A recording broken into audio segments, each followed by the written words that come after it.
Hello and welcome. I'm Geeta Mohan and you're watching World Today. Now, the tariff threats of President Trump is not just to make America great again. It is also about saving those whom he believes to be his friends. In a latest tariff threat to Brazil, US President said he would impose 50% tariff on the country starting the 1st of August. He criticized President Lula da Silva for a witch hunt against former president and dear friend Jair Bolsonaro and said it should be immediately stopped. A pope and now an emperor. Donald Trump has donned the hat of a ruler, this time dictating leaders of other nations how to manage their domestic affairs. The latest target is Brazil's President Lula. US President Donald Trump has threatened to impose 50% tariff on Brazil starting August 1st. He has shown his support for his ally and former Brazilian President Bolsonaro. Trump believes President Lula has orchestrated a witch hunt against Bolsonaro, and this should be immediately stopped. If it's not stopped, then Brazil faces the ire of Trump. But POTUS later did a U-turn. He said Brazil could escape tariffs if the country or its companies decide to manufacture product within the US. Lula reacted by vowing to reciprocate if Trump executes his threat. This is the first in many months when another leader of a country has replied sternly to Trump's tariff threat. Earlier, President Lula had condemned the manner in which Trump threatened BRICS.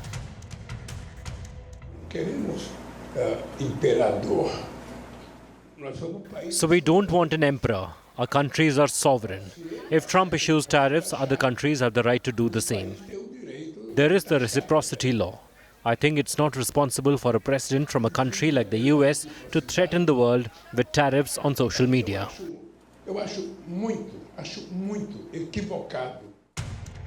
Trump had earlier threatened 25% tariffs on Colombian experts that would grow to 50% if the country did not accept deportees from the US.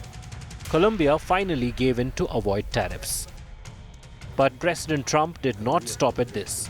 While hosting 5 African leaders at the White House, he praised Liberian President Joseph Boakai for his stronghold on English language, in spite of the fact that English is an official language of Liberia. Well, thank you. It's such good English, such beautiful. Where did you learn to speak so beautifully? Where were you educated? Where? Yes, sir. In Liberia. Yes, sir. Well, that's very interesting. It's beautiful English. Sure. I have people at this table can't speak nearly as well. Very good, sir. Thank you. This is not the first time President Trump has acted like that. When Ukrainian President Volodymyr Zelenskyy visited the White House, Trump accused him of gambling with World War III. Don't tell us what we're going to feel. I'm not telling you. Because I'm you're in no answering all these position to questions. dictate that. That's Remember exactly what this. you're doing. You're in no position to dictate what we're going to feel. What if anything? What if a bomb drops on your head? During a press conference with German Chancellor Friedrich Merz, Trump complimented Merz for his good English and asked if it was as good as his German. English, because you speak such good English, is it as good as your German, would you say? Do you feel it's more not my comfortable? mother tongue. No, it's not my mother tongue, but I try to understand almost everything and very to good. speak as good as I can. Very good. You know, it's an achievement, actually. Thank you. Trump has prioritized English language as part of America First platform.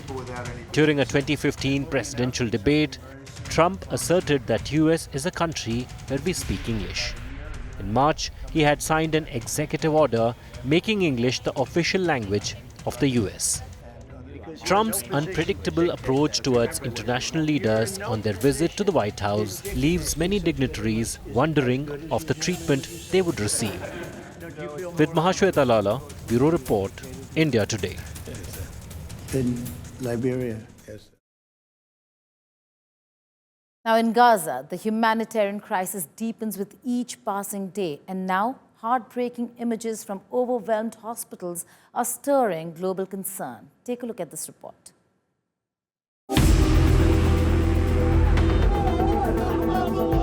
The humanitarian crisis in Gaza shows no signs of easing. Every day, new images emerge of Palestinians struggling to find food, shelter, and safety. But now, heartbreaking scenes from Gaza's hospitals are drawing growing concern around the world. Doctors on the ground say fuel shortages have become so severe that they've been forced to place multiple premature babies in a single incubator just to keep them alive. It's a desperate measure, highlighting the gravity of the situation. The director of Al Ahli Hospital posted a photograph on social media of multiple newborn babies sharing a single incubator.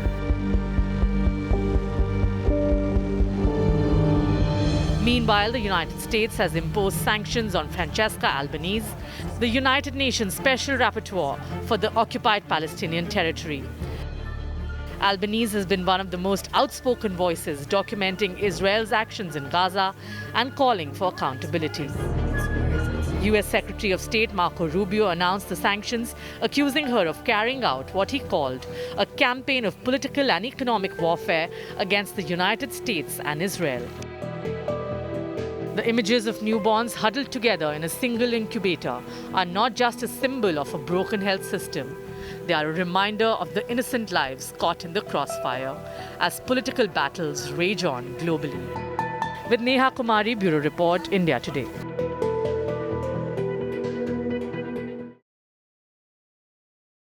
There is a lot to unpack over here, from the foreign policy of Trump administration to how he's engaged with world leaders. To discuss this and more, I'm being joined by John Rosamando, geopolitical and national security strategist. John, thank you so much for joining us. Let's begin with the first part of the conversation on Trump's foreign policy and his interactions. It just seems like it has been a little high-handed, if you'd agree with me, on how he's dealt with his allies, partners, key strategic partners, Japan, South Korea, and the tariff war, which continues. Well, let's put it this way. President Trump's slogan is America First. It means putting the economic interest of the United States before everything else. When it comes to Japan, President Trump has been a critic of its economic policies for 40 years. The president back in the 1980s talks about Japan dumping cheap steel onto the American market, and it's what he felt were unfair trading practices. So this is all aimed at getting other nations to reduce their tariffs so that they can therefore have U.S. goods sold in their markets. Right. But again, John, the way he's interacted maybe with the African leaders, complimenting a president on his English to a country's president where English is their first and their official language, clearly shows that there isn't much in terms of the homework that the president should do when he's meeting with even smaller country presidents and third world countries. Well, let's put it this way. It's Donald Trump's style. He is that way with everybody in his personal interactions and so forth. So, it's just him, Donald being Donald, and whether people like it or dislike it, I mean, that's up to them. But it's just the way he is with everyone, and people shouldn't take it personally. Okay. The larger perspective on his foreign policy as a national security expert. John, how are you reading what's happening on the ground in Gaza and the war that continues, the kind of support we're seeing and the partnership that we see between Israel and the United States of America, despite what we see on the ground in terms of civilians being killed in Gaza? Well, let's look at it this way. You have the United Nations, which is supposed to be a neutral operator. Where is the criticism by Francesca Albanese of Hamas using Al-Shifa Hospital in Gaza City as a hospital? As a base of operations, rather. Or Mohammed al-Sinwar, the late leader of Hamas's terrorist right wing, using another hospital as a base of operations. So under the Geneva Convention of 1949, that removes the protection afforded to hospitals by the convention that they're used for military purposes.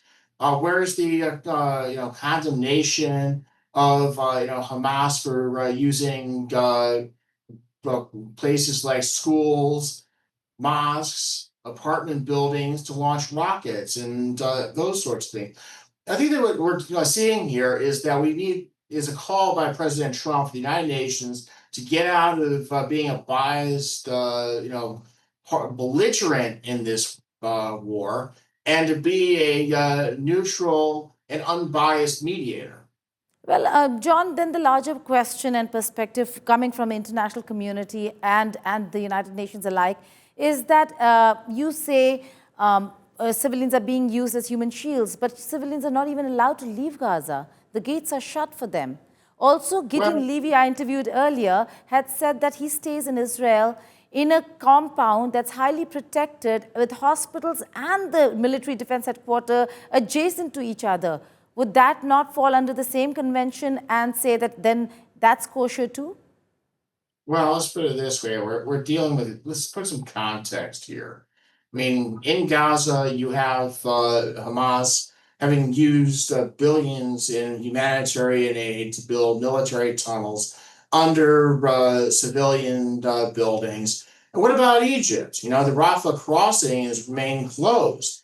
And I, had spoken with an Egyptian diplomat who said they fear that if they let, Palestinians into Egypt, that they'll be involved in terrorism. And don't forget that, after the fall of Dorsey, that Hamas was involved with training Muslim Brotherhood terrorists inside of Egypt.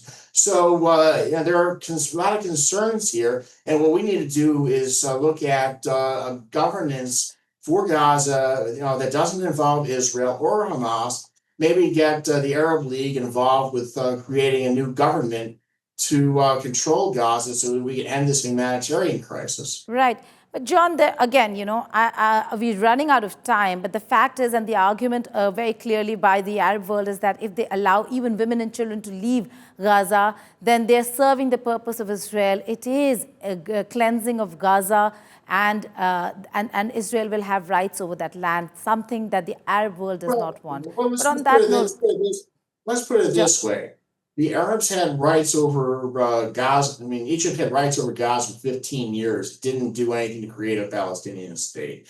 2005, the Palestinians had an opportunity to turn Gaza into a Singapore or something like that. Instead, they decided to turn it into a terrorist emirate. So if you have terrorists who are threatening your homes, what are you going to do with the people there? I think but that ethnic cleansing is not the option, John. You cannot have so much blood on your hands and think it's okay. There are children, more than 15,000 children, John, who've been killed. Somebody will have to take accountability. John Rosamando. We have completely run out of time. Thank you so much for joining me here on the network.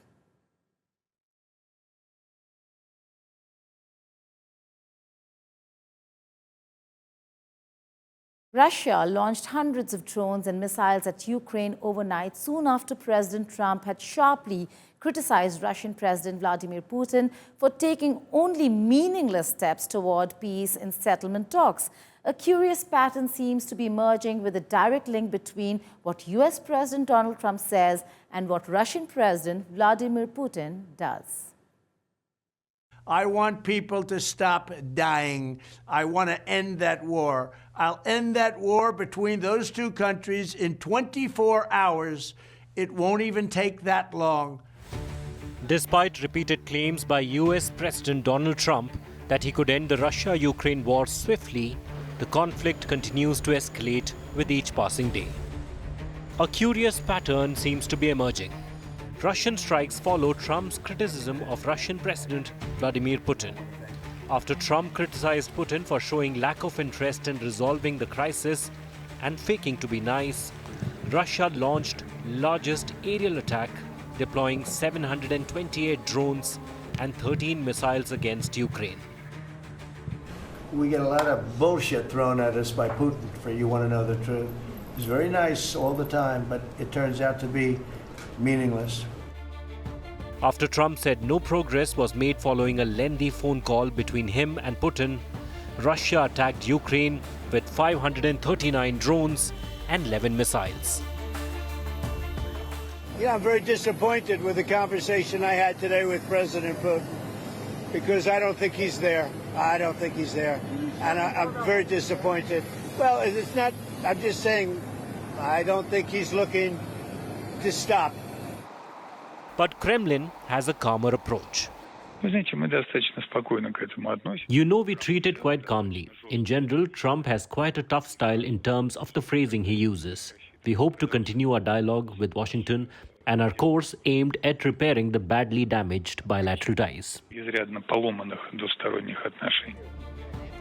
But even when President Trump stood up for his counterpart, regretting the absence of Putin in G7 and criticizing leaders for kicking out Russia from the then G8 group, Moscow went on a rampage, killing 28 people in Kyiv. But many a time, Trump refrained from directly criticizing the Russian leader. On June 29th, for example, Moscow launched 477 drones and 60 missiles against Ukraine. Meanwhile, US Secretary of State Marco Rubio met with his Russian counterpart, Sergei Lavrov, on the sidelines of the 10-member ASEAN Foreign Ministers meeting in Kuala Lumpur. Well, our strategy is to continue to engage all the parties that are involved in finding an outcome to this conflict. We will engage any time that we have an opportunity to do so, like we did today. I echoed what the President has said, both disappointment and frustration at the lack of progress in peace talks or in a path forward.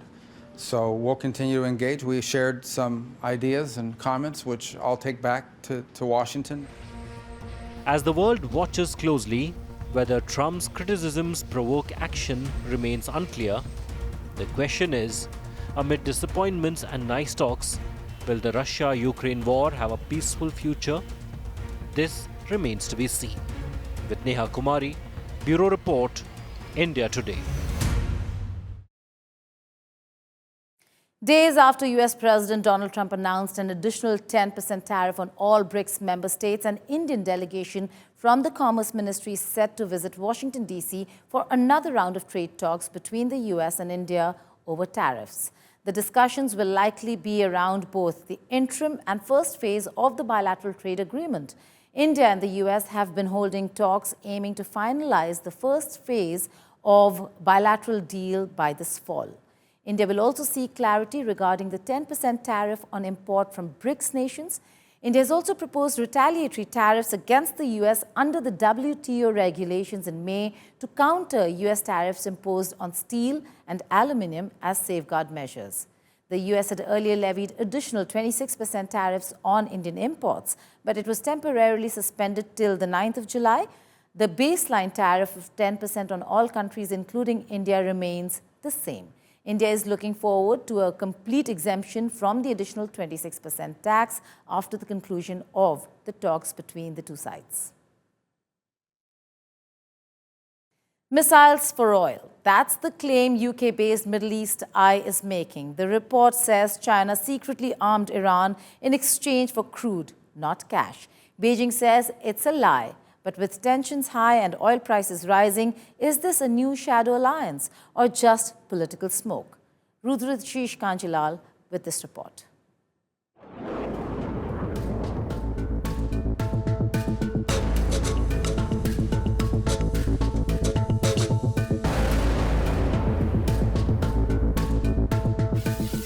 Allegations of a covert missile deal between China and Iran are causing quite a stir across diplomatic circles.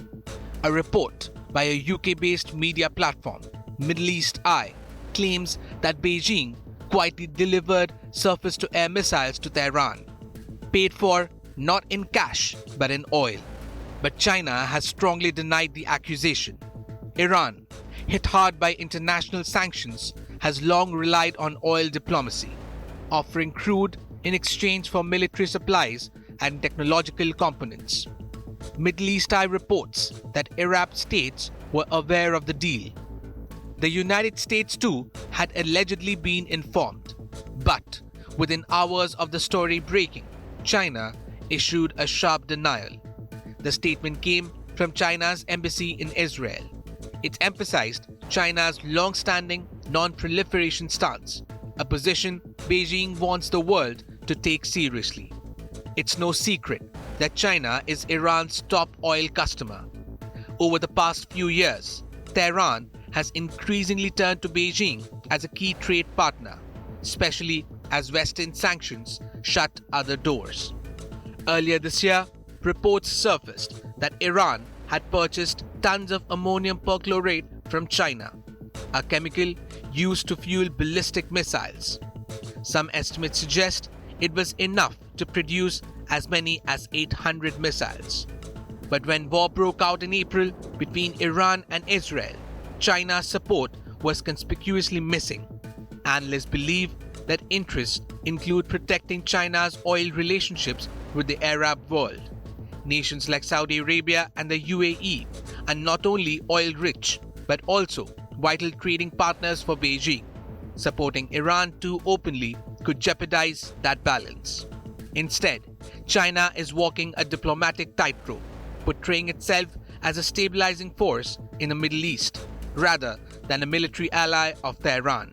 So, for now, Beijing is choosing caution over confrontation, hoping to protect its interests in both Tehran and Riyadh. But with every fresh report of weapons or oil, the spotlight keeps swinging back to China. So far, there's no concrete evidence backing the missile for oil allegations, and China is adamant it had no part in any such deal. But as tensions simmer in West Asia, even a rumor can shake global alliances. Bureau Report, India Today Global. Twitter co-founder Jack Dorsey has unveiled a new offline messaging app called BitChat. Users do not need any Wi-Fi or internet connection to use this application. Here's a report of why this application is ideal for remote or low connectivity areas. Take a look. Twitter co-founder Jack Dorsey has launched a surprising new messaging app, BitChat. What's unique? It works completely offline. No Wi-Fi, no mobile data needed. Instead, it uses Bluetooth Low Energy to connect devices and builds a secure, peer-to-peer chat network. According to reports, BitChat doesn't ask for a mobile number or email ID. No sign-in required. Just download and start chatting. The app uses encrypted messages that travel device to device with no central server. That makes it ideal for remote areas, crowded places, or even emergency situations with poor network access. Jack Dorsey called it his weekend project to explore Bluetooth mesh networks, messaging encryption, and more, calling it IRC Vibes on Platform X. Currently available in beta via Apple Test Flight, BitChat offers group chats, mentions, and password-protected conversations. All messages are end-to-end encrypted and disappear by default after a time. No data is collected. Everything stays on your device. With Meenakshi Chandelier, Bureau Report, India Today.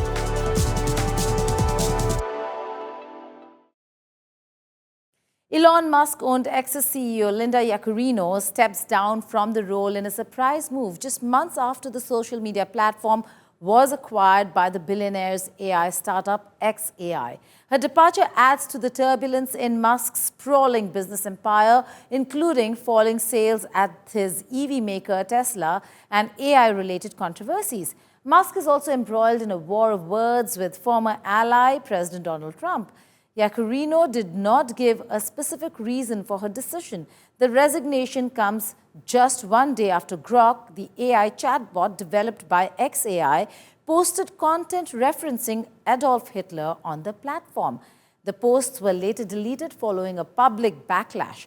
Musk thanked Linda for her contributions in a reply to the CEO's post on X. Linda took the top job in 2023 to help Musk transform the company after he bought it in a $44 billion deal. Under Linda, X introduced a range of new features aimed at turning the social media site into the everything app that Musk aimed for, including partnering with Visa to offer direct payment solutions and launching a smart TV app. With that, it's a wrap on this edition of World Today. But before we end the show, let's take you through a very interesting story. Mattel has released the first ever Barbie doll with type 1 diabetes.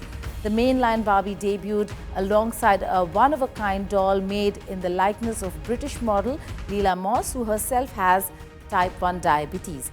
The doll's accessories include insulin patches, a continuous glucose monitor, and an insulin pump as a means to increase awareness of the condition and help young people with diabetes feel more confident. The launch of the Type 1 Diabetes Barbie doll continues Mattel's campaign for inclusive representation following previous releases like a blind Barbie and a Barbie with Down's syndrome. Thank you for watching. Goodbye and take care.